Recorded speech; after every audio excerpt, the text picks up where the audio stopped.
শুরু করছি অসীম ক্ষমাশীল ও নিরন্তর দয়ালু প্রতিপালকের নামে। আর আমি তারপরে তার সম্প্রদায়ের বিরুদ্ধে গগনলোক থেকে কোনো বাহিনী প্রেরণ করিনি এবং বাহিনী প্রেরণ করারও প্রয়োজন ছিল না। সেটা ছিল শুধুমাত্র এক ভয়ঙ্কর গর্জন, যার ফলে তারা নিথর পাথরের ন্যায় নিস্তব্ধ হয়ে গেল। পরিতাপ ভৃত্যদের জন্য তাদের কাছে যখনই কোনো রসূল আগমন করেছে তখনই তারা তাকে ঠাট্টা বিদ্রূপ করেছে। তারা কি পর্যবেক্ষণ করে দেখে না আমি তাদের পূর্বে বহু প্রজন্মের বিনাশ সাধন করেছি? নিশ্চয় তারা তাদের মধ্যে আর প্রত্যাবর্তন করবে না। তাদের সবাইকে একত্রে আমার সম্মুখে উপস্থিত করা হবে। আর তাদের জন্য একটি নিদর্শন হল মৃত ভূপৃষ্ঠ, যাকে আমি সঞ্জীবিত করি ও তা থেকে উৎপন্ন করি শস্যকণা, অতঃপর তা থেকেই তারা আহার করে থাকে। আর সেখানে আমি উৎপন্ন করি খেজুর ও আঙ্গুরের উদ্যান, এবং সেখানে প্রবাহিত করি কিছু ঝর্ণাধারা, যাতে তারা তার ফলমূল ভক্ষণ করতে পারে, অথচ তাদের নিজেদের হাতের কৃতকর্ম নয় এগুলো। তবুও কি তারা কৃতজ্ঞতা প্রকাশ করবে না? মহিমান্বিত তিনি, যিনি সকল প্রকারের যুগল সৃষ্টি করেছেন, সেগুলি যা পৃথিবীতে জন্মায় বা তাদের সত্তা স্বয়ং, অথবা সেগুলো যা তারা জানেই না। আর তাদের জন্য একটি নিদর্শন হল রাত, যা থেকে আমি দিন অপসারিত করি, তখন তারা সম্পূর্ণ অন্ধকারাচ্ছন্ন হয়ে পড়ে। আর হল সূর্য তার নির্ধারিত গন্তব্যের দিকে প্রদক্ষিণ করে, এই হিসাব তার দ্বারা নির্ধারিত, যিনি মহাপরাক্রমশালী এবং সর্বজ্ঞাত। আর চন্দ্র, যার জন্য নির্দিষ্ট করেছি বিভিন্ন পর্যায়ে, যতক্ষণ না সেটা শুষ্ক পুরাতন খেজুরের শাখার আকার ধারণ করে। সূর্যের পক্ষে সম্ভব নয় চন্দ্রকে অতিক্রম করা, আর রাতের পক্ষেও সম্ভব নয় দিনকে অতিক্রম করা, এবং প্রত্যেকেই নিজ নিজ বৃত্তাকার পথে সাঁতার কাটছে। আর তাদের জন্য আরও একটি নিদর্শন হল এই যে আমি তাদের বংশধরদেরকে পরিপূর্ণ নৌযানে আরোহণ করিয়েছিলাম, এবং তাদের জন্য এর অনুরূপ যানবাহন সৃষ্টি করেছি যাতে তারা আরোহণ করে।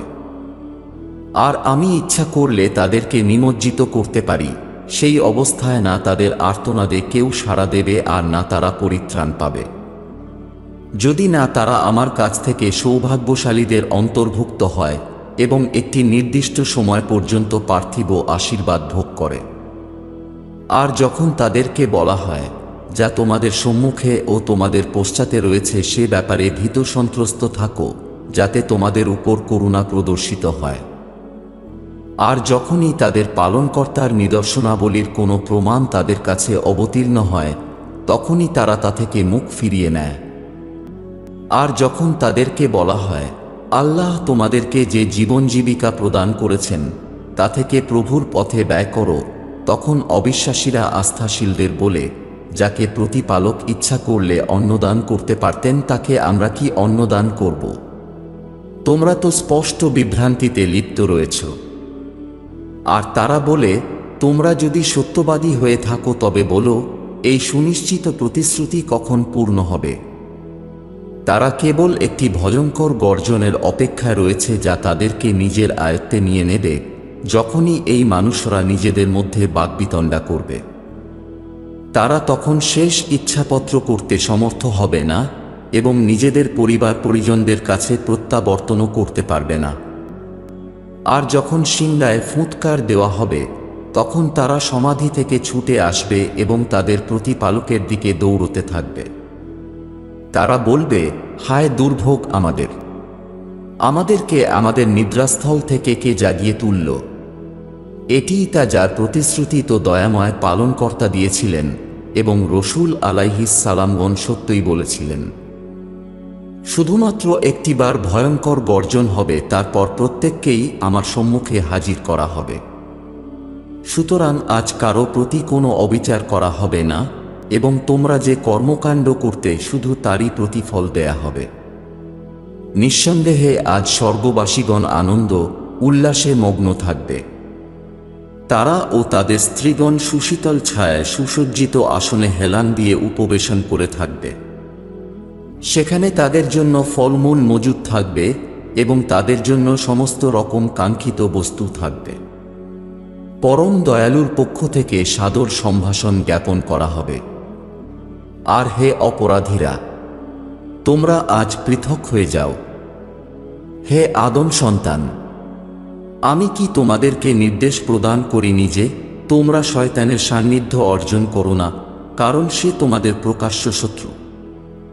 আর হ্যাঁ, নিশ্চিতভাবে আমারই উপাসনা করো, কারণ এটাই সঠিক পথ। সে তোমাদের প্রজন্মগুলোর এক বিরাট দলকে পথভ্রষ্ট করেছিল। তোমরা কি এতটুকু বিচার বুদ্ধি প্রয়োগ করনি? এটাই সেই নরক যার চিরন্তন প্রতিশ্রুতি সম্পর্কে তোমাদেরকে সতর্ক করা হয়েছিল। তোমরা যে অবিশ্বাস পোষণ করতে, তার প্রতিদান হিসাবে আজ তোমরা এখানে প্রবেশ করো। আমি আজ এদের মুখমণ্ডলে শিলমোহর করে রুদ্ধ করব, এদের হস্তসমূহ বাক্যালাপ করবে আমার সাথে এবং এদের চরণসমূহ সাক্ষ্য দেবে এদের কৃতকর্মের। আর আমি ইচ্ছা করলে অবশ্যই এদের চক্ষুসমূহকে বিলুপ্ত করে দিতাম, তখন তারা পথ অন্বেষণের জন্য দৌড়ালে কিভাবে দেখতে পেত। আর আমি ইচ্ছা করলে নিজ স্থানে এদের বিকৃত করে দিতাম, ফলে এরা এগিয়েও যেতে পারত না এবং ফিরেও আসতে পারত না। আর আমি যাকে দীর্ঘায়ু দান করি, বস্তুত সৃষ্টির অবয়বে তাদের প্রথম অবস্থায় প্রত্যাবর্তন ঘটায়। তবুও কি তারা বুদ্ধিমত্তা অবলম্বন করে না? আর আমি তাকে কাব্য রচনা করতে শিখাইনি ও এটা তাঁর পক্ষে শোভনীয় নয়। এটা তো শুধু এক উপদেশ ও সুস্পষ্ট কুরআন, যাতে আপনি যাদের অন্তর জীবিত তাদের সতর্ক করতে পারেন, আর যাতে অবিশ্বাসীদের উপর আপনার প্রমাণাদি উপস্থাপন সম্পূর্ণ হয়। আর তারা কি পর্যবেক্ষণ করে না যে আমার নিজ কর্তৃত্ব দিয়ে যা তৈরি করেছি, তা থেকে তাদের জন্য সৃষ্টি করেছি গবাদি পশুসমূহ, তারাই এগুলোর অধিকারী। আর আমি এগুলোকে তাদের বশীভূত করে দিয়েছি। ফলে এগুলোর কিছু সংখ্যককে তারা বাহন হিসাবে ব্যবহার করে, আর কিছু সংখ্যক থেকে তারা মাংস আহার হিসাবে গ্রহণ করে থাকে। আর তাদের জন্য এগুলোতে আছে আরও বহু উপকারিতা, আর আছে পানীয় উপাদান। তবুও কি তারা কৃতজ্ঞতা স্বীকার করবে না? আর তারা প্রতিপালকের পরিবর্তে এ আশায় অন্য উপাস্য গ্রহণ করেছে যে তারা তাদের কাছ থেকে সাহায্যপ্রাপ্ত হবে। কিন্তু তারা তাদেরকে সাহায্য করতে সক্ষম নয়, বরং তারাই তাদের সুরক্ষাদানকারী এবং তাদের জন্য উপস্থিত একটি সেনাবাহিনী। অতএব তাদের বক্তব্য আপনাকে যেন পীড়া প্রদান না করে। আমি তো সব কিছু সম্পর্কেই অবগত, যা তারা গোপন করে এবং যা তারা ব্যক্ত করে। মানুষ কি বুঝতে পারে না যে আমি তাকে সৃষ্টি করেছি শুক্রবিন্দু থেকে, অথচ সে হঠাৎ প্রকাশ্য প্রতিপক্ষ হয়ে গেছে। আর সে আমার সম্বন্ধে উপমা রচনা করে, অথচ সে নিজের সৃষ্টির কথা ভুলে যায়। সে বলে, কে এই অস্থিতে প্রাণ সঞ্চার করবে যখন তা পচে গলে একাকার হয়ে যাবে? আপনি বলুন, তাতে প্রাণ সঞ্চার করবেন তিনি, যিনি সেগুলিকে প্রথমবার সৃষ্টি করেছেন এবং তিনি প্রত্যেকটি সৃষ্টি সম্বন্ধে সম্যক পরিজ্ঞাত। তিনি তোমাদের জন্য সবুজ বৃক্ষাদি থেকে অগ্নি উৎপাদন করেন, অবশেষে তোমরা তা থেকেই আগুন প্রজ্বলিত করো। যিনি নভমণ্ডল ও ভূমণ্ডল সৃষ্টি করেছেন, তিনি কি তাদের পুনরায় সৃষ্টি করতে সমর্থ নন? হ্যাঁ, নিশ্চয়ই তিনি মহাস্রষ্টা ও সর্বজ্ঞ। তাঁর ব্যাপার শুধু এই যে তিনি যখন কোনো কিছুর ইচ্ছা করেন, তখন তিনি আদেশ দান করেন সম্পন্ন হোক, ফলে দ্রুত তা সম্পন্ন হয়ে যায়। অতএব পবিত্র ও মহান সেই সত্তা, যার হস্তেই প্রত্যেক বিষয়বস্তুর পূর্ণ কর্তৃত্ব, আর তাঁরই কাছে তোমরা প্রত্যাবর্তিত হবে। শুরু করছি অসীম ক্ষমাশীল ও নিরন্তর দয়ালু প্রতিপালকের নামে। শপথ তাদের যারা সারিবদ্ধভাবে দণ্ডায়মান। তিরস্কার ও সতর্ককারী ব্যক্তিত্বদের শপথ। তারপর যারা পাঠে রত তাদের শপথ। নিশ্চয় তোমাদের উপাস্য এক ও অদ্বিতীয়, যিনি নভমণ্ডল ও ভূমণ্ডল এবং তাদের অন্তর্বর্তী সবকিছুর প্রতিপালক। নিশ্চয় আমি আকাশকে নক্ষত্ররাজির সুষমা দ্বারা সুশোভিত করেছি এবং একে নিরাপত্তা প্রদান করছি প্রত্যেক বিদ্রোহী ও শয়তান থেকে। ফলে তারা ঊর্ধ্ব জগতের কিছুই শ্রবণ করতে পারে না, এবং চতুর্দিক থেকে তাদের নিক্ষেপ করা হয়। তিরস্কারের জন্য এবং তাদের জন্য আছে অবিরাম শাস্তি। তবে কোনো শয়তান হঠাৎ উড়ন্ত খবর শ্রবণ করে ফেললে জ্বলন্ত অগ্নিপিণ্ড তার পশ্চাদ্ধাবন করে। সুতরাং আপনি তাদেরকে জিজ্ঞাসা করুন, তারা সৃষ্টিতে দৃঢ়তর না আমি যা কিছু সৃষ্টি করেছি তা? তাদেরকে তো আমি সৃষ্টি করেছি আঠালো মৃত্তিকা থেকে। তুমি তো বিস্ময় বোধ করছো আর তারা তার বিদ্রূপ করছে। এবং যখন তাদেরকে উপদেশ দেওয়া হয় তখন তারা তা গ্রহণ করে না। আর যখন তারা কোনো নিদর্শন প্রত্যক্ষ করে তখন তারা উপহাস করে এবং বলে এটা তো এক সুস্পষ্ট জাদু ছাড়া আর কিছুই নয়। আমরা যখন মরে যাব এবং মাটি ও অস্থিতে পরিণত হব তখনও কি আমরা পুনরুত্থিত হব? আর আমাদের পূর্বপুরুষদেরকেও পুনরুত্থিত করা হবে। আপনি বলুন হ্যাঁ, এবং তোমরা লাঞ্ছিত হবে। কিন্তু বিচার দিবস হবে শুধুই স্বল্প সময়ের জন্য তিরস্কার স্বরূপ। তারা চারপাশে তাকিয়ে থাকবে এবং তারা বলবে, হায় দুর্ভাগ্য আমাদের। এটাই তো প্রতিদান দিবস। এটাই সেই বিচারের দিন যাকে তোমরা অস্বীকার করতে। যারা অন্যায় করেছে ও তাদের সহচরদের এবং তারা প্রতিপালককে পরিত্যাগ করে যাদের উপাসনা করত তাদের সবাইকে একত্রিত করবে আর তাদের সবাইকে নরকের পথ প্রদর্শন করো। আর তাদেরকে প্রতীক্ষায় রাখো, কারণ তাদেরকে জিজ্ঞাসা করা হবে, তোমাদের কি হলো যে তোমরা একে অন্যের সাহায্য করছো না? বস্তুত তারা আজ আত্মসমর্পণকারী। আর তারা পরস্পরের মুখোমুখি হবে ও একে অপরকে জিজ্ঞাসাবাদ করবে, তোমরা আমাদের কাছে ডান দিক থেকে আগমন করতে। তারা বলবে, বরং তোমরা নিজেরাই তো বিশ্বাস স্থাপন করতে না এবং তোমাদের উপর আমাদের কোনো কর্তৃত্ব ছিল না। বস্তুত তোমরাই ছিলে সীমালঙ্ঘনকারী সম্প্রদায়। কাজেই আমাদের পালনকর্তার বাণী আমাদের জন্য প্রাপ্য হয়েছে। এখন আমরা শাস্তির স্বাদ আস্বাদন করতে যাচ্ছি। সুতরাং আমরা তোমাদেরকে বিভ্রান্ত করেছি, কারণ আমরা ছিলাম বিভ্রান্ত। কাজেই তারা সবাই সেদিন শাস্তির শরীকদার হবে। নিশ্চয় আমি অপরাধীদের সাথে এরূপ ব্যবহার করে থাকি। তারা এমন মানুষ ছিল যে যখন তাদের বলা হতো প্রতিপালক ছাড়া কোনো উপাস্য নেই, তখন তারা অহংকার করত এবং বলতো, আমরা কি এক উন্মাদ কবির কথায় আমাদের উপাস্যদেরকে বর্জন করব? বরং তিনি তো সত্য নিয়ে উপস্থিত হয়েছিলেন এবং তিনি রাসূল আলাইহিস সালামদের সত্যতার সাক্ষী দিয়েছিলেন। তোমরা অবশ্যই যন্ত্রণাদায়ক শাস্তির স্বাদ আস্বাদন করবে এবং তোমরা যে কার্যপদ্ধতি অবলম্বন করতে তারই প্রতিদান দেওয়া হবে। হ্যাঁ, অবশ্যই প্রতিপালকের মনোনীত ভৃত্যরা অব্যাহতি পাবে। তারাই যাদের জন্য সুনির্দিষ্ট ও সুনিশ্চিত জীবনোপকরণ রয়েছে, অর্থাৎ বিভিন্ন ধরনের ফলমূল, আর তারা সম্মান ও মর্যাদার সাথে বিরাজ করবে স্বর্গীয় উদ্যানে। তারা আসনে মুখোমুখি হয়ে আসীন হবে। পানীয়ের পাত্র ঝর্ণা থেকে পূর্ণ হয়ে তাদের কাছে ঘুরে ফিরে পরিবেশিত হবে। শুভ্র উজ্জ্বল পানীয় যা পানকারীদের জন্য অত্যন্ত সুস্বাদু হবে। না তাদের মাথা ব্যথা করবে আর না অজ্ঞান হবে, এবং হতবুদ্ধিতার কারণে সে বিভ্রান্তিকর কথাও বলবে না। তাদের সঙ্গে থাকবে আনত নয়না মৃগ চোখ বিশিষ্টা। তারা যেন সুরক্ষিত ডিম্বের ন্যায়। অতঃপর তারা পরস্পরের সামনাসামনি হয়ে জিজ্ঞাসাবাদ করবে। তাদের একজন বলবে যে আমার এক মিত্র ছিল। সে বলতো, তুমিও কি বিচার দিবসে বিশ্বাস রাখো? আমরা যখন মারা যাব এবং মৃত্তিকা ও অস্থিতে পরিণত হব, তখনও কি শাস্তি ও পুরস্কার প্রদান করা হবে? তারপর তিনি বলবেন, তোমরা কি একটু তাকিয়ে তাদেরকে দেখতে চাও? অতঃপর সে যখন ঝুঁকে দেখবে তখন তাকে নরকের মধ্যস্থলে দেখতে পাবে। তখন সে বলবে, প্রতিপালকের কসম, তুমি তো আমাকে ধ্বংসই করতে চেয়েছিলে। আর যদি আমার প্রভুর কল্যাণ ও অনুগ্রহ না থাকত, তবে আমিও বন্দী অবস্থায় হাজিরকৃত ব্যক্তিদের অন্তর্ভুক্ত হতাম। বলবে আমাদের তবে আর মৃত্যু হবে না। প্রথম মৃত্যু ব্যতীত ও আমাদেরকে শাস্তিও দেয়া হবে না। অবশ্যই এটা মহাসাফল্য।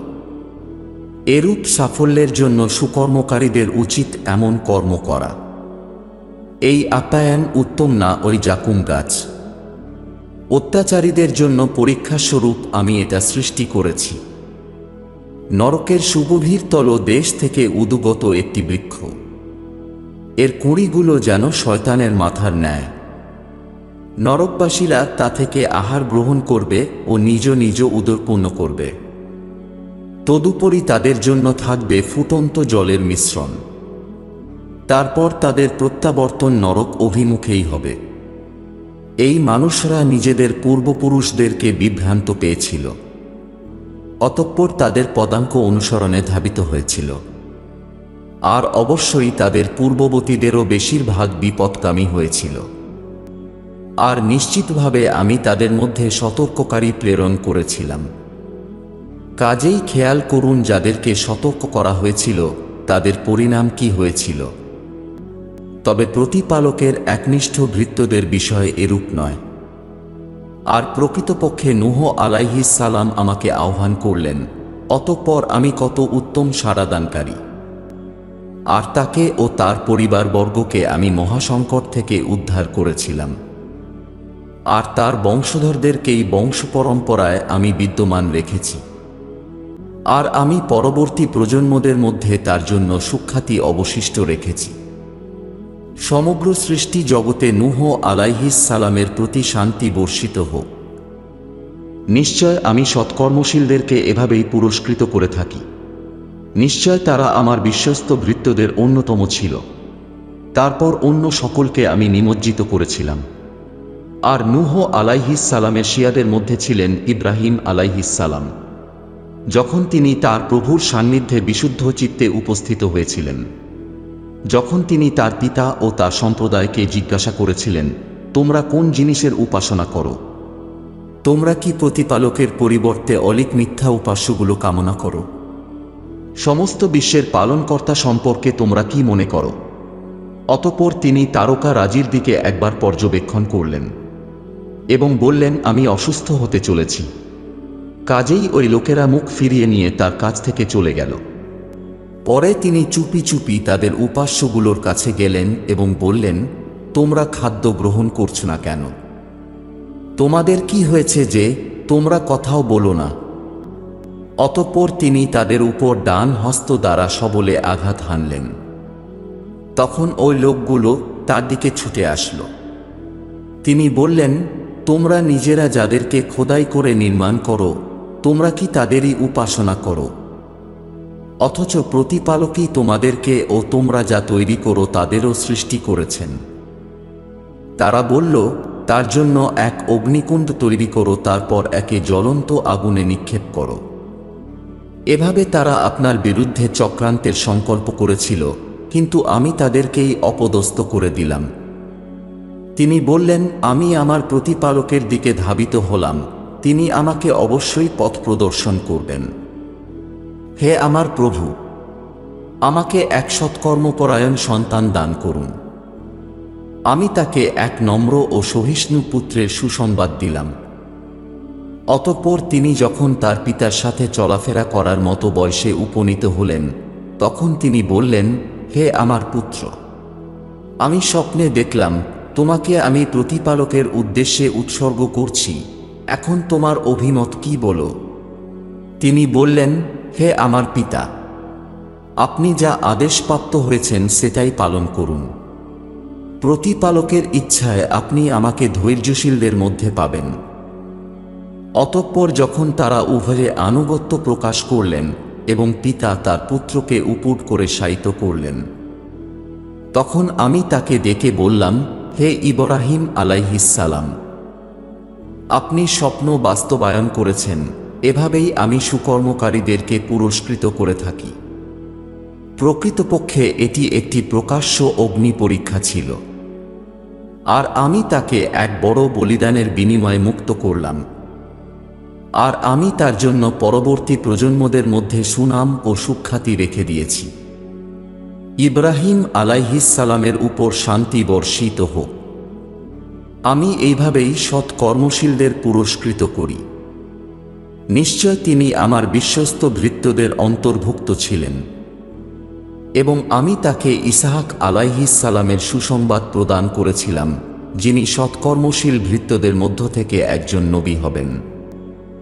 আর আমি ইসহাক আলাইহিস সালাম ও তার উপর আশীর্বাদ দান করেছিলাম, তাদের উভয়ের বংশধরদের মধ্যে কিছু সংখ্যক সুকর্মকারী এবং কিছু সংখ্যক নিজ সত্তার প্রতি প্রকাশ্য অন্যায়কারী হবে। নিঃসন্দেহে আমি মূসা আলাইহিস সালাম ও হারুন আলাইহিস সালামের প্রতিও অনুগ্রহ করেছিলাম এবং তাদের উভয়কে ও তাদের সম্প্রদায়কে আমি মহাসংকট থেকে উদ্ধার করেছিলাম। আর আমি তাদেরকে সাহায্য করেছিলাম, তারাই বিজয়ী হয়েছিল। আর আমি তাদের উভয়কে প্রদান করেছিলাম সুস্পষ্ট ঐশী গ্রন্থ, আর তাদের উভয়কে আমি পরিচালিত করেছিলাম সঠিক পথে। আর আমি তাদের উভয়ের জন্য পরবর্তী প্রজন্মদের মধ্যে নাম যশ অবশিষ্ট রেখেছি। মূসা ও হারুনের প্রতি শান্তি বর্ষিত হোক। এইভাবেই আমি সৎকর্মশীলদেরকে পুরস্কৃত করে থাকি। নিশ্চয় তারা উভয়ই আমার বিশ্বস্ত ভৃত্যদের অন্তর্ভুক্ত এবং প্রকৃতপক্ষে ইলিয়াস আলাইহিস সালামও নবীদের অন্তর্ভুক্ত ছিলেন। যখন তিনি তার সম্প্রদায়কে বলেছিলেন, তোমরা কি ভয় করো না? তোমরা কি বালা নামক কাউকে স্মরণ করো এবং সর্বোত্তম স্রষ্টা প্রভুকে পরিত্যাগ করো, যিনি তোমাদেরও পালনকর্তা ও তোমাদের পূর্ববর্তী পূর্বপুরুষদেরও প্রতিপালক। কাজেই এই ব্যক্তিবর্গরা তাদের অস্বীকার করেছে, অতএব তাদেরকে অবশ্যই অবরুদ্ধ করা হবে এবং পেশ করা হবে। হ্যাঁ, তবে যারা প্রতিপালকের আন্তরিক ও মনোনীত উপাসক, তারা এটা থেকে অব্যাহতিপ্রাপ্ত। এবং আমি তাদের পরবর্তী প্রজন্মদের মধ্যে সুনাম ও প্রসিদ্ধি অবশিষ্ট রেখেছি। ইলিয়াস আলাইহিস সালামের উপর শান্তি বর্ষিত হোক। এইভাবেই আমি সৎকর্মশীলদেরকে পুরস্কৃত করে থাকি। নিঃসন্দেহে তারা বিশ্বাসী ভৃত্যদের অন্তর্ভুক্ত ছিল। আর নিশ্চিতভাবে লূত আলাইহিস সালামও নবীদের অন্তর্ভুক্ত ছিলেন, যখন আমি তাকে ও তার পরিবারবর্গকে উদ্ধার করেছিলাম, একজন বৃদ্ধ মহিলা ব্যতীত, কারণ সে পশ্চাতে অবস্থানকারীদের অন্তর্ভুক্ত ছিল। তারপর অবশিষ্টদের আমি সম্পূর্ণরূপে ধ্বংস করে দিয়েছিলাম, আর তোমরা তাদের ধ্বংসাবশেষগুলো প্রভাতে অতিক্রম করে থাকো, এমনকি সন্ধ্যায়ও। তবুও কি তোমরা বুদ্ধিমত্তার সাথে কাজ করবে না? আর নিঃসন্দেহে ইউনুস আলাইহিস সালামও নবীদের অন্তর্ভুক্ত ছিলেন, যখন তিনি বোঝাই নৌযানের দিকে ছুটে গেলেন। অতঃপর তিনি ভাগ্য পরীক্ষায় অংশ নিয়েছিলেন ও পরাভূত হলে তাকে ফেলে দেওয়া হয়েছিল। অতঃপর যখন তিনি ধিক্কার জানাচ্ছিলেন, সেই সময় একটি বৃহৎ মৎস্য তাকে গলাধঃকরণ করে ফেলল। সুতরাং তিনি যদি পবিত্রতা ও মহিমা ঘোষণাকারীদের অন্তর্ভুক্ত না হতেন, তবে তিনি পুনরুত্থান দিবস পর্যন্ত তার উদরে অবস্থান করতেন। অতঃপর আমি তাকে একটি উন্মুক্ত মাঠে নিক্ষেপ করলাম ও তিনি অসুস্থ ছিলেন। আর আমি তার উপর একটি কুমড়ো গাছ উদ্গত করলাম এবং আমি তাকে 1,00,000 বা তার থেকেও অধিক একদল মানুষের নিকট প্রেরণ করেছিলাম।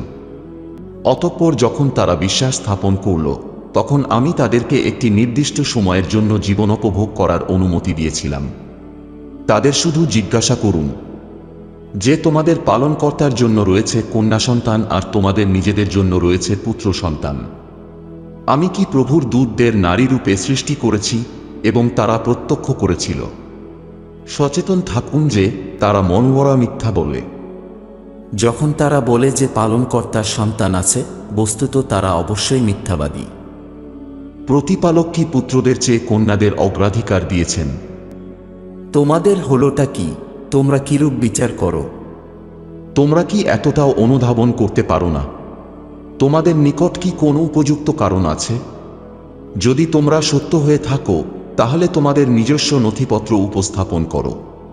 এই লোকেরা কি তার ও জিনদের মধ্যে কোনো আত্মীয়তার সম্পর্ক উপস্থাপন করেছে? যদিও জিনরা জানে যে তাদের আবদ্ধ করা হবে ও পেশ করা হবে। তারা যা আরোপ করে প্রতিপালক তা থেকে পবিত্র। অবশ্য হ্যাঁ, প্রতিপালকের একনিষ্ঠ ও মনোনীত ভৃত্যরা এটা থেকে স্বতন্ত্র। কাজেই তোমরা ও যাদের তোমরা উপাসনা করো, তোমরা কাউকে প্রতিপালকের কাছ থেকে দূরে সরিয়ে দিতে পারবে না, একমাত্র তাকে ছাড়া, যে নরকের প্রজ্বলিত আগুনে দগ্ধ হতে থাকবে। আর কেউই এমন নয় যাদের বিশেষ মর্যাদা সম্পর্কে জানা নেই। এবং প্রকৃতপক্ষে আমরা তো সারিবদ্ধভাবে দণ্ডায়মান। আর নিশ্চয় আমরা তার মহিমা ও পবিত্রতা ঘোষণা করি। আর তারা বলতো, কাজেই যদি আমাদের কাছে পূর্ববর্তী মানুষদের মতো পথ প্রদর্শনের জন্য ঐশী গ্রন্থ থাকত, তাহলে অবশ্যই আমরা প্রতিপালকের মনোনীত ভৃত্যদের অন্তর্ভুক্ত হতাম। অবশেষে যখন ঐশী গ্রন্থ অবতীর্ণ হল, তখন তারা তা অস্বীকার করতে লাগল। অচিরেই তারা জানতে পারবে পরিণাম। আর আমার প্রতিশ্রুতি পূর্বেই দেওয়া হয়েছে আমার প্রেরিত উপাসকদের সাথে, যারা রসূল। অবশ্যই তাদের সমর্থন ও সাহায্য করা হবে, এবং আমার বাহিনী যেভাবেই হোক বিজয়ী হতে চলেছে। সুতরাং কিছুক্ষণের জন্য তাদের উপেক্ষা করুন, আর তাদের প্রতি লক্ষ্য রাখুন। শীঘ্রই তারা নিজেরাই উপলব্ধি করবে। তারা কি আমার শাস্তি ত্বরান্বিত করার কামনা করে থাকে? সুতরাং যখন তাদের কাছে তা প্রকাশ করা হবে, তখন যারা ভীত তাদের জন্য খুব ধিকৃত প্রভাত উপস্থিত হবে। এবং কিছু সময়ের জন্য তাদের উপেক্ষা করুন। আর লক্ষ্য করতে থাকুন, তারাও দেখছে। পবিত্র তোমার প্রতিপালক, যিনি সম্মানের অধিকারী, তারা যে কথা বলে তা থেকে। আর শান্তি বর্ষিত হোক রাসূল আলাইহিস সালামগণের উপর। আর সকল প্রশংসা প্রতিপালকের প্রাপ্য, যিনি সকল জগতের পালনকর্তা। শুরু করছি অসীম ক্ষমাশীল ও নিরন্তর দয়ালু প্রতিপালকের নামে। সোয়াদ। শপথ উপদেশ বহনকারী কুরআনের। কিন্তু যারা অবিশ্বাস পোষণ করেছে তারা ঔদ্ধত্য ও বিরোধিতায় লিপ্ত রয়েছে। এদের পূর্বে আমি বহু জাতিকে ধ্বংস করেছি, কাজেই তারা আর্তনাদ করতে লাগল, কিন্তু তখন মুক্তির কোনো অবকাশ ছিল না। এবং তারা বিস্ময় বোধ করছে যে তাদেরই মধ্য থেকে তাদের কাছে একজন সতর্ককারী উপস্থিত হয়েছেন। আর অবিশ্বাসীরা বলে যে তিনি একজন জাদুকর ও মহামিথ্যাবাদী। তিনি কি একাধিক উপাস্যকে একক উপাস্য বানিয়েছেন? সত্যি এটি তো অত্যাশ্চর্য ব্যাপার। এবং তাদের প্রবীণ ব্যক্তিরা আপনার সান্নিধ্য থেকে এই বলে সরে পড়তে লাগল যে, যাও এবং নিজেদের উপাস্যদের বিষয়ে অটল ও স্থির থাকো। নিঃসন্দেহে এই বক্তব্য উদ্দেশ্যমূলক। আমরা তো পূর্ববর্তী ধর্মাদর্শে এরূপ শুনিনি, এটি একটি মনগড়া বক্তব্য মাত্র। প্রভুর বাণী কি আমাদের মধ্যে শুধুমাত্র এই ব্যক্তির উপর অবতীর্ণ হয়েছে? প্রকৃতপক্ষে এই লোকেরা তো আমার বাণী সম্পর্কে সন্দিহান, কিন্তু তারা এখনও আমার শাস্তি স্বাদ আস্বাদন করেনি। তাদের কাছে কি আপনার মহাপরাক্রমশালী ও মহান প্রতিপালকের আশীর্বাদের ভাণ্ডার রয়েছে? নাকি নভমণ্ডল ও ভূমণ্ডল এবং তাদের মধ্যবর্তী সবকিছুর উপর তাদের আধিপত্য বিদ্যমান? তাহলে তারা কোনো মাধ্যম বেয়ে আরোহণ করুক। এটি এমন একটি বাহিনী যারা সেখানে নিশ্চিতভাবে পরাজিত হবে। আর তাদের পূর্বে নূহ, আদ ও শুলবিদ্ধকারী ফেরাউনের সম্প্রদায়, শামুদ ও লূত আলাইহিস সালামের সম্প্রদায় এবং আইকার অধিবাসীরাও তাদের অস্বীকার করেছে। এই ব্যক্তিবর্গরা খুব প্রভাবশালী সম্প্রদায় ছিল। তারা সকলেই রসূল আলাইহিস সালামগণকে অস্বীকার করেছিল, কাজেই তারা আমার উপযুক্ত শাস্তির সম্মুখীন হয়েছিল। এবং এই ব্যক্তিরা কেবল আরেকটি প্রচণ্ড গর্জনের জন্য অপেক্ষা করছে, যার পরে বেশি বিরাম থাকবে না। আর তারা বলে যে আমাদের পালনকর্তা বিচার দিবসের পূর্বে শীঘ্রই আমাদের প্রাপ্য অংশ আমাদের প্রদান করে দিন। এই মানুষরা যা বলে সে বিষয়ে ধৈর্য ধারণ করুন।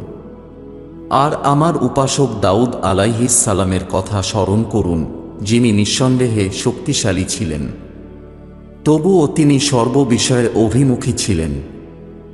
আমি পাহাড় পর্বতগুলোকে তার বশীভূত করেছিলাম, যারা সকাল সন্ধ্যায় আমার মহিমা ও পবিত্রতা ঘোষণা করত, এবং পক্ষীদেরকেও তারা তার আজ্ঞাবাহ ছিল।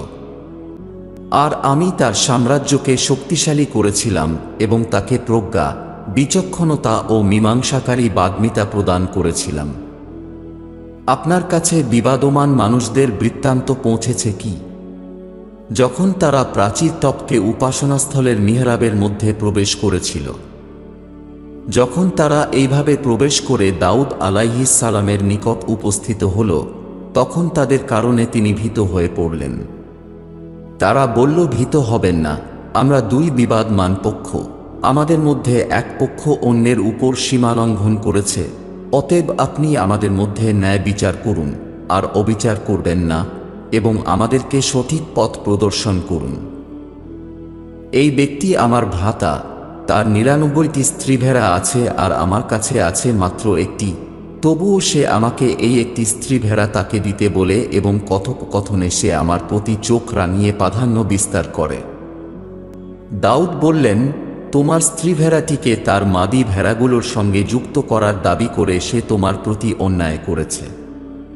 আর শরীকদারদের অনেকে পরস্পরের উপর এমনভাবেই সীমালঙ্ঘন করে থাকে, তবে শুধু তারা করে না যারা বিশ্বাস স্থাপন করে ও ন্যায়নিষ্ঠ কর্ম সম্পাদন করে, আর তারা সংখ্যায় নগণ্য। আর দাউদ আলাইহিস সালাম বুঝতে পারলেন, আমি তো তাকে পরীক্ষা করলাম। অতঃপর তিনি তার প্রতিপালকের কাছে ক্ষমা প্রার্থনা করলেন এবং নত হয়ে লুটিয়ে পড়লেন ও তাঁর সামনে নতশিরে সিজদা করলেন আর অনুতপ্ত হলেন। অতঃপর আমি তার ত্রুটি ক্ষমা করলাম, আর নিশ্চয় আমার কাছে তার জন্য রয়েছে নৈকট্যের মর্যাদা ও উত্তম প্রত্যাবর্তনস্থল। হে দাউদ আলাইহিস সালাম, আমি আপনাকে পৃথিবীতে খলিফা বানিয়েছি, অতএব আপনি মানুষদের মধ্যে সুবিচার প্রতিষ্ঠা করুন এবং স্বীয় খেয়াল খুশির অনুসরণ করবেন না, কারণ তা আপনাকে প্রভুর পথ থেকে বিচ্যুত করবে। নিশ্চয় যারা প্রতিপালকের পথ থেকে ভ্রষ্ট হয় তাদের জন্য রয়েছে কঠিন শাস্তি, কারণ তারা বিচার দিবসকে ভুলে গেছে। আর আমি নভমণ্ডল, ভূমণ্ডল ও এই দুয়ের মধ্যবর্তী কোনো কিছুই অনর্থক সৃষ্টি করিনি। অনর্থক সৃষ্টি করার ধারণা তাদের যারা অবিশ্বাস পোষণ করেছে, কাজেই যারা অবিশ্বাস পোষণ করে তাদের জন্য রয়েছে নরকের দুর্ভোগ। যারা বিশ্বাস স্থাপন করে ও সুকর্ম করে, আমি কি তাদেরকে পৃথিবীতে বিপর্যয় সৃষ্টিকারীদের সমান গণ্য করব? নাকি আমি সংযমীদেরকে দুষ্টদের সমতুল্য গণ্য করব? এটি সেই মঙ্গলময় ঐশী গ্রন্থ যা আমি আপনার প্রতি অবতীর্ণ করেছি, যাতে মানুষ এর নিদর্শনসমূহে গভীরভাবে চিন্তা ভাবনা করে এবং যাতে বোধশক্তি সম্পন্ন ব্যক্তিরা উপদেশ গ্রহণ করে। আর আমি দাউদ আলাইহিস সালামকে সুলাইমান আলাইহিস সালামের ন্যায় সন্তান প্রদান করলাম। তিনি কতই না উত্তম ভৃত্য! নিশ্চয় তিনি অতিশয় প্রতিপালক অভিমুখী ছিলেন। যখন সন্ধ্যায় তার সামনে চঞ্চল প্রকৃতির উৎকৃষ্ট অশ্বরাজিকে পেশ করা হয়েছিল, তখন তিনি বললেন, আমি তো আমার প্রতিপালকের স্মরণ হতে বিমুখ হয়ে ঐশ্বর্য প্রীতিতে মগ্ন হয়ে পড়েছি, এদিকে সূর্য পর্দার আড়ালে চলে গেছে, এগুলোকে আমার কাছে ফিরিয়ে আনো। তারপর তিনি এগুলোর পা ও গলায় হাত বোলাতে লাগলেন। আর অবশ্যই আমি সুলাইমান আলাইহিস সালামকে পরীক্ষা করলাম তার সিংহাসনের উপর একটি ধর স্থাপন করে, তারপর তিনি আমার শরণাপন্ন হলেন। আর তিনি বললেন, হে আমার প্রতিপালক, আমাকে ক্ষমা করুন ও এমন রাজত্ব দান করুন যা আমার পরে আর কারো জন্য যেন সুন্দর না হয়, নিশ্চয় আপনি পরম দাতা। তখন আমি বায়ুমণ্ডলকে তার অধীন করে দিলাম, যা তিনি যেখানে কামনা করতেন সেখানে তার আদেশে মৃদুমন্দভাবে প্রবাহিত হতো। আর শয়তানও, যাদের কেউ ছিল প্রাসাদ নির্মাণকারী ও ডুবুরি, এবং তাদের পাশাপাশি যারা ছিল শৃঙ্খলে আবদ্ধ। এসব আমার প্রদত্ত অনুগ্রহ, অতএব এসব থেকে আপনি অন্যকে প্রদান করতেও পারেন বা নিজের কাছে রাখতেও পারেন। আর নিশ্চয়ই আমার কাছে রয়েছে তার জন্য বিশেষ নৈকট্যের মর্যাদা ও উত্তম প্রত্যাবর্তনস্থল। আর আমার ভৃত্য আইয়ুব আলাইহিস সালামের কথা স্মরণ করুন, যখন তিনি তাঁর প্রভুকে আহ্বান করেছিলেন যে, শয়তান তো আমাকে কষ্ট ও যন্ত্রণায় ফেলে দিয়েছে। আমি তাকে বললাম, আপনি নিজের পা দ্বারা মাটিতে আঘাত করুন আর এই সুশীতল জল স্নান ও পান করার জন্য। ও আমার পক্ষ থেকে অনুগ্রহ স্বরূপ এবং বোধশক্তি সম্পন্ন মানুষদের জন্য উপদেশ স্বরূপ আমি তাকে কেবল তাদের পরিবার প্রত্যাবর্তন করিনি, তাদের বৃদ্ধিও করেছি। আর এক মুঠো ঘাস নিন ও তা দ্বারা আঘাত করুন এবং শপথ ভঙ্গ করবেন না। নিশ্চয় আমি তাকে ধৈর্যশীলদের অন্তর্ভুক্ত পেয়েছি। কতই উত্তম ভৃত্য তিনি! নিশ্চয় তিনি ছিলেন আমার অভিমুখী। আর স্মরণ করুন আমার উপাসক ইব্রাহিম আলাইহিস সালাম, ইসহাক আলাইহিস সালাম ও ইয়াকুব আলাইহিস সালামের কথা। তারা ছিলেন শক্তিশালী ও সূক্ষ্মদর্শী। আর আমি তাদেরকে একটি বিশেষ গুণ দিয়ে নির্দিষ্ট করেছিলাম, আর তা ছিল পরকালের স্মরণ। আর তারা আমার কাছে মনোনীত সৎকর্মশীল মানুষদের অন্তর্ভুক্ত ছিলেন। আর ইসমাইল আলাইহিস সালাম, ইয়াসায়া আলাইহিস সালাম এবং জুলকিফল আলাইহিস সালামের কথা স্মরণ করুন, তারা সবাই সৎকর্মশীলদের অন্তর্ভুক্ত ছিলেন। প্রকৃতপক্ষে এটি একটি উপদেশ এবং সংযমীদের জন্য উত্তম গন্তব্য, চিরস্থায়ী উদ্যান যার সমস্ত দ্বার তাদের জন্য উন্মুক্ত থাকবে। তারা সেখানে কুশনে আসীন থাকবে এবং সেখানে প্রচুর ফলাদি ও পানীয় চাইবে। এবং তাদের নিকট থাকবে আন্তনয়না সমবয়স্কা স্ত্রী। বিচার দিবসে এই অনুগ্রহের প্রতিশ্রুতি তোমাদের কাছে করা হয়েছে। এটি আমার জীবন জীবিকা, যা নিঃশেষ হওয়ার নয়। পূর্বেই বলা হয়েছে, আর বিদ্রোহীদের পরিণাম হবে খুবই ভয়ঙ্কর এক গন্তব্য। নরক যেখানে তারা প্রবেশ করবে তা খুবই নিকৃষ্ট বিশ্রামস্থল হবে। এটিতে বিদ্যমান ফুটন্ত জল ও পুজ, কাজেই তাদের উচিত এটির স্বাদ গ্রহণ করা। আর এছাড়াও এই ধরনের অন্যান্য উপকরণও মজুদ থাকবে। এ তো এক বাহিনী যারা তোমাদের সাথে প্রবেশ করছে, তাদের জন্য কোনো অভিনন্দন নেই, তারাও নরকে প্রবেশ করতে চলেছে। তারা বলবে তোমাদের জন্য যেন অভিনন্দন না হয়, কারণ তোমরাই আমাদের এই দিন দেখিয়েছ। সুতরাং কত নিকৃষ্ট এই আবাসস্থল। তখন তারা বলবে, হে আমাদের প্রতিপালক, যে আমাদের সামনে এই মন্দ দিন উপস্থিত করেছে তাকে নরকের শাস্তি প্রদান করো। তারা আরও বলবে, ব্যাপারটা কি, আমরা যাদেরকে মন্দ গণ্য করতাম তাদেরকে এখানে দেখতে পাচ্ছি না। তবে কি আমরা তাদেরকে ঠাট্টা বিদ্রূপের পাত্র মনে করতাম না? তাদের ব্যাপারে আমাদের দৃষ্টি বিভ্রম ঘটেছে। এটা একেবারেই সত্য যে নরকবাসীরা পরস্পরের মধ্যে বাদবিবাদ করবে। আপনি বলে দিন, আমি কেবল একজন সতর্ককারী মাত্র, আর প্রতিপালক ছাড়া কোনো উপাস্য নেই, যিনি অদ্বিতীয় ও মহাপরাক্রমশালী। তিনি নভমণ্ডল ও ভূমণ্ডল এবং এতদুভয়ের মধ্যবর্তী সবকিছুর পালনকর্তা, মহাপরাক্রমশালী ও বিস্তর ক্ষমাশীল। বলুন, তা অতি মহৎ সংবাদ যাকে তোমরা উপেক্ষা করো। ঊর্ধ্বলোক সম্পর্কে আমার কোনো জ্ঞান ছিল না যখন তারা নিজেদের মধ্যে বাদানুবাদ করছিল। আমার প্রতি এজন্য প্রত্যাদেশ করা হয়, কারণ আমি একজন প্রকাশ্য ভীতি প্রদর্শক। যখন তোমার প্রতিপালক স্বীয় দূতদের বললেন, আমি সিক্ত মৃত্তিকা দ্বারা একজনকে সৃষ্টি করতে চলেছি।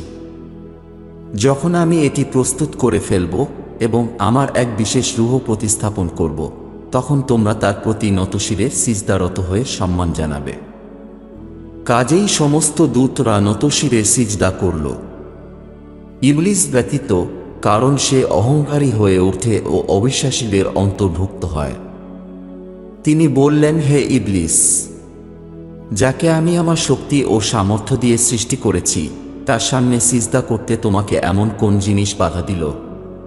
তুমি কি ঔদ্ধত্য প্রদর্শন করলে, নাকি তুমি অধিকতর উচ্চ মর্যাদা সম্পন্নদের অন্তর্ভুক্ত হয়ে পড়েছ? সে বলল, আমি তার থেকে উত্তম। আপনি আমাকে আগুন থেকে সৃষ্টি করেছেন ও তাকে সিক্ত মৃত্তিকা দ্বারা সৃষ্টি করেছেন।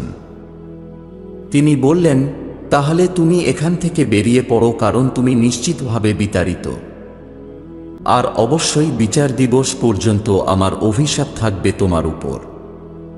সে বলল, হে প্রভু, আমাকে সেই দিন পর্যন্ত অবকাশ দিন যেদিন মানুষদের পুনরুত্থিত করা হবে। বলা হলো চলে যাও, তোমাকে অবকাশ দেওয়া হলো, কিন্তু সেই নির্ধারিত দিন পর্যন্ত যার সময় তুমি জানো।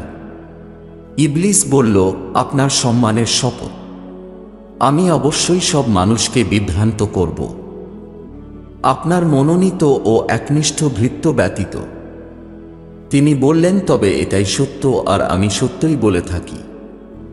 অবশ্যই আমিও তোমাকে এবং যারা তোমার অনুসরণ করবে তাদের প্রত্যেকের দ্বারা নরক পরিপূর্ণ করে দেব। আপনি এটা বলে দিন যে আমি তোমাদের কাছে এর জন্য কোনো প্রতিদান চাই না এবং আমি কৃত্রিমতা অবলম্বনকারীদের অন্তর্ভুক্ত নই। এটা সমগ্র বিশ্ববাসীর জন্য উপদেশ ব্যতীত আর কিছুই নয়, এবং তোমরা কিছু সময় পরে এটি সম্পর্কে অবশ্যই জানতে পারবে। শুরু করছি অসীম ক্ষমাশীল ও নিরন্তর দয়ালু প্রতিপালকের নামে। এই ঐশী গ্রন্থ প্রতিপালকের পক্ষ থেকে অবতীর্ণ হয়েছে, যিনি মহাপরাক্রমশালী ও বিস্তর প্রজ্ঞাময়। নিশ্চয়ই আমি এই ঐশী গ্রন্থ আপনার প্রতি সত্যসহ যথাযথভাবে অবতীর্ণ করেছি, সুতরাং তার আনুগত্যে একনিষ্ঠ হয়ে প্রতিপালকের উপাসনা করুন। জেনে রাখুন, বিশুদ্ধ আনুগত্য শুধুমাত্র প্রতিপালকের জন্য, এবং যারা আল্লাহর পরিবর্তে অন্যদেরকে অভিভাবক প্রতিপন্ন করে এই ব্যাখ্যা প্রদান করে যে আমরা তাদের উপাসনা করি শুধুমাত্র এই জন্য যে তারা আমাদেরকে পরিপূর্ণভাবে প্রতিপালকের নিকটবর্তী করবে। নিশ্চয়ই প্রভু তাদের মধ্যে মীমাংসা করবেন যে বিষয়ে তারা পরস্পরের মধ্যে মতভেদ করে। প্রকৃতপক্ষে প্রতিপালক এমন ব্যক্তিকে পথ দেখান না যে মিথ্যাবাদী এবং অত্যন্ত অকৃতজ্ঞ। প্রতিপালক যদি তার পুত্র স্থির করতে চাইতেন তবে তিনি তার সৃষ্টির মধ্য থেকে যাকে ইচ্ছা মনোনীত করতে পারতেন।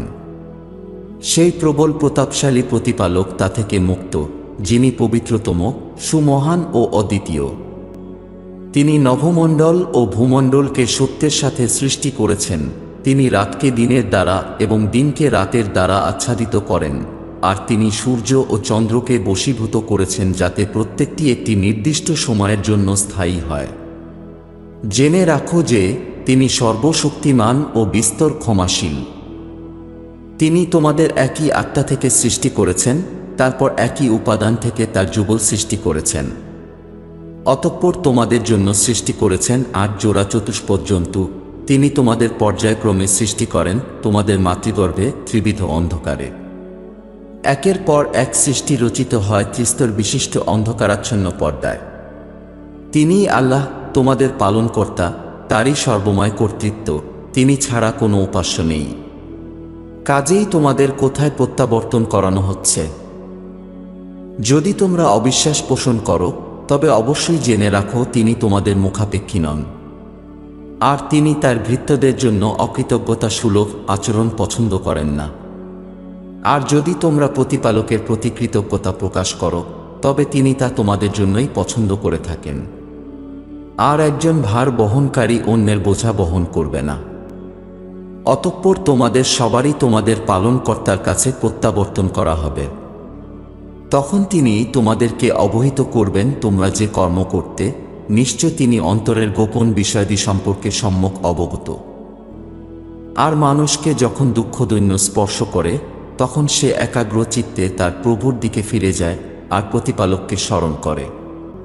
তারপর যখন তিনি নিজের পক্ষ থেকে তার প্রতি অনুগ্রহ প্রদান করেন তখন সে পূর্বে যার জন্য অনুনয় বিনয় করেছিল তা ভুলে যায় এবং সে পালনকর্তার সমকক্ষ স্থাপন করায় অন্যকে তার পথ থেকে বিভ্রান্ত করার জন্য। আপনি বলুন, কিছু সময়ের জন্য নিজেদের অবিশ্বাসের সদ্ব্যবহার করে নাও। নিশ্চয় তুমি নরকবাসীদের অন্তর্ভুক্ত। যে ব্যক্তি রাতের বিভিন্ন প্রহরে কখনো নতশিরে সিজদা বনত হয়ে ও কখনো দাঁড়িয়ে প্রতিপালকের আনুগত্য ও উপাসনা করে, পরকালকে ভয় করে এবং তার প্রভুর অনুগ্রহ প্রত্যাশা করে, তবে যে ব্যক্তি এমন নয় সে কি তার সমতুল্য হতে পারে? বলুন, জ্ঞানী ও অজ্ঞ কি সমান হতে পারে? নিশ্চয় বোধশক্তি সম্পন্ন ব্যক্তিরাই শুধু উপদেশ গ্রহণ করে। আপনি বলুন, হে আমার বিশ্বাসীগণ, তোমরা তোমাদের প্রতিপালকের ভয় করো। যারা এ দুনিয়াতে কল্যাণকর কাজকর্ম করে তাদের জন্য রয়েছে উত্তম প্রতিদান। আর প্রভুর ক্ষেত্র খুবই প্রশস্ত, আর নিশ্চয় ধৈর্যশীলদেরকে তার সীমাহীন পুরস্কার প্রদান করা হবে। আমাকে আদেশ করা হয়েছে যে আমি প্রতিপালকের আনুগত্যে একনিষ্ঠ হয়ে দিনকে পরিশুদ্ধ করে তার উপাসনা করি। আমি আরও আদেশ প্রাপ্ত হয়েছি, আমি যেন অন্য মুসলিমদের মধ্যে প্রথম মুসলিম ব্যক্তি হই। বলুন, আমি যদি আমার প্রতিপালকের অবাধ্য হই, তবে আমি মহাদিনের শাস্তির ভয় করি। আপনি বলুন, আমি তাঁর প্রতি আমার আনুগত্যকে একনিষ্ঠ রেখে পালনকর্তারই উপাসনা করি। অতএব তোমরা প্রতিপালকের পরিবর্তে যার ইচ্ছা তার উপাসনা করো। আর বলুন, ক্ষতিগ্রস্ত তারাই যারা বিচার দিবসে নিজেদের ও নিজ পরিবার পরিজনবর্গের ক্ষতি সাধন করে। জেনে রাখো, এটাই সুস্পষ্ট ক্ষতি। এদের জন্য থাকবে তাদের ঊর্ধ্বদেশ থেকে আগুনের আচ্ছাদন এবং নিম্নদেশ থেকেও। এটাই সেই শাস্তি যা দ্বারা প্রভু তাঁর ভৃত্যদেরকে সতর্ক করেন। হে আমার উপাসকগণ, তোমরা আমারই ভয় করো। আর সেই সব মানুষদের জন্য সুসংবাদ যারা অপদেবতাদের উপাসনা পরিহার করে প্রতিপালকের অভিমুখী হয়েছে। অতএব সুসংবাদ দিন আমার ভৃত্যদেরকে, যারা মনোযোগ সহকারে বক্তব্য শ্রবণ করে এবং তার মধ্যে যা উত্তম তার অনুসরণ করে। এরাই সেই সমস্ত মানুষ যাদের প্রতিপালক সত্য পথ প্রদর্শন করে থাকেন, আর তারাই বোধশক্তি সম্পন্ন। যার উপর শাস্তির আদেশ অবধারিত হয়েছে, আপনি কি রক্ষা করতে পারবেন সেই ব্যক্তিকে যে আগুনে জর্জরিত আছে? তবে যারা তাদের পালনকর্তার ভয় করে, তাদের জন্য বিদ্যমান সুউচ্চ প্রাসাদ, যার উপর নির্মিত আরও উঁচু প্রাসাদ, যার পাদদেশে নদী প্রবাহিত। এটাই প্রতিপালকের প্রতিশ্রুতি, আর প্রভু কখনোই প্রতিশ্রুতি ভঙ্গ করেন না। তোমরা কি খেয়াল করো না, প্রতিপালক আকাশ হতে বাড়ি বর্ষণ করেন, অতঃপর তা মাটির নিচে নির্ঝর রূপে প্রবাহিত করেন, তারপর তা দ্বারা বিভিন্ন বর্ণের ফসল উৎপন্ন করেন, অবশেষে তা শুকিয়ে যায়। ফলে তোমরা তা হলুদ বর্ণের দেখতে পাও, অবশেষে তিনি সেটাকে খড়কুটোয় পরিণত করেন। অবশ্যই এতে বোধশক্তি সম্পন্নদের জন্য উপদেশ রয়েছে। প্রতিপালক ইসলামের জন্য যার বক্ষ উন্মুক্ত করে দিয়েছেন, ফলস্বরূপ সে তার প্রতিপালকের দেওয়া জ্যোতির উপর দণ্ডায়মান, সে কি তার সমান যে এরূপ নয়? অতএব দুর্ভোগ সেই কঠোর হৃদয় সম্পন্ন ব্যক্তিদের জন্য যারা প্রভুর শরণ বিমুখ। তারা স্পষ্ট বিভ্রান্তির মধ্যে লিপ্ত রয়েছে। প্রতিপালকই অবতীর্ণ করেছেন উত্তম বাণী সম্বলিত ঐশী গ্রন্থ, যা সুসামঞ্জস্য আর যা বারংবার পুনরাবৃত্ত করা হয়। এতে যারা তাদের রবকে ভয় করে, তাদের শরীর শিউরে ওঠে। তারপর তাদের দেহমন বিনম্র হয়ে প্রভুর শরণে ঝুঁকে পড়ে। এটাই প্রতিপালকের পথনির্দেশ, তিনি তা দ্বারা যাকে ইচ্ছা নির্দেশনা প্রদান করেন। আর যাকে ইচ্ছা তাকে ভ্রষ্ট পথে পরিত্যাগ করে থাকেন, তার জন্য কোনো পথ প্রদর্শনকারী নেই। যে ব্যক্তি বিচার দিবসে তার মুখমণ্ডল দ্বারা কঠিন শাস্তি ঠেকাতে চাইবে, সে কি তার মতো যে সেই শাস্তি থেকে সম্পূর্ণ নিরাপদ? আর অত্যাচারীদেরকে বলা হবে, তোমরা যে কর্মকাণ্ড করতে, আজ তা স্বাদ আস্বাদন করো। যারা তাদের পূর্ববর্তী সময়ে বিরাজ করত তারা অস্বীকার করেছিল, ফলে এমন স্থান থেকে শাস্তি তাদেরকে গ্রাস করল যে তারা কল্পনাও করতে পারেনি। কাজেই আল্লাহ তাদেরকে পার্থিব জীবনের লাঞ্ছনা ও গ্লানি ভোগ করালেন, আর পরকালের শাস্তি তো আরও কঠিন, আফসোস যদি তারা জানত। আর অবশ্যই আমি এই কুরআনে মানুষের জন্য সর্বপ্রকার দৃষ্টান্ত উপস্থাপন করেছি, যাতে তারা উপদেশ গ্রহণ করতে পারে। এটি এমন এক কুরআন যা আরবি ভাষায় লিখিত, যাতে কোনো রকম বিকৃতি নেই, যাতে তারা প্রভুভীতি অবলম্বন করে।